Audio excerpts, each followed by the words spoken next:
Selamat pagi, siang, sore, atau malam, Pak Hananto. Perkenalkan, saya Joyvel Nyerusongkeng dengan NIM 0103430022 dari program studi Food Technology 2023A. Di sini saya akan mempresentasikan atau saya akan membahas dari bagian saya dari proyek UAS ini. Bagian saya merupakan argumen pada perspektif hukum Indonesia mengenai aborsi. Nah, Indonesia merupakan suatu negara yang berlandaskan dengan Pancasila dan juga UUD NRI yang berarti Indonesia tidak terlepas dari hukum. Nah, dari hukum positif Indonesia atau hukum yang berlaku sekarang di Indonesia memang secara garis besar memandang negatif terhadap tindakan aborsi.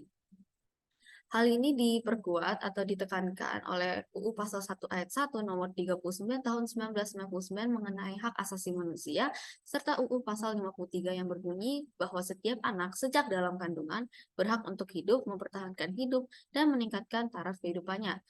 Hal ini berarti bahkan dari sejak kandungan, anak itu memiliki hak untuk hidup. Dengan tindakan aborsi, berarti kita mencabut hak untuk hidup dari anak itu. Kemudian, pelarangan mengenai tindakan aborsi pada hukum Indonesia terletak pada beberapa sumber hukum yang lainnya seperti UU Pasal 75, Pasal 76, Pasal 77, dan Pasal 194. Salah satu sumber hukum yaitu pada nomor 36, UU nomor 36 tahun 2009 tentang kesehatan dan pasal 75 ayat 1 dan 2 menitikberatkan bahwa aborsi adalah suatu tindakan pidana apabila peristiwa aborsi dilakukan secara sengaja.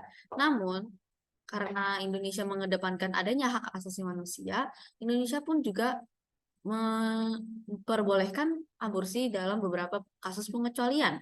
Seperti pada pasal 75 ayat kedua, berbunyi larangan sebagaimana dimaksud pada ayat yang pertama dapat dikecualikan berdasarkan yang pertama, indikasi kedaruratan medis yang dideteksi sejak usia dini kehamilan, baik yang mengancam nyawa ibu atau dan janin yang menderita penyakit genetik berat dan atau cacat bawaan maupun yang tidak dapat diperbaiki sehingga menyulitkan bayi tersebut hidup di luar kandungan.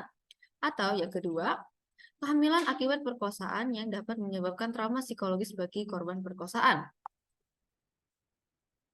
Meskipun begitu, tindakan aborsi di Indonesia yang tetap dilegalkan untuk beberapa kasus yang khusus dan diwajibkan untuk dilakukan oleh pekerja medis atau dengan tangan yang sudah profesional.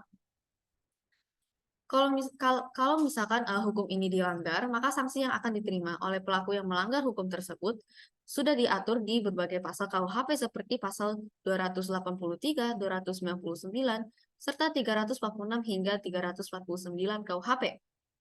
Maka dari ini, perspektif hukum di Indonesia memandang bahwa aborsi merupakan suatu tindakan yang tidak manusiawi dan negatif.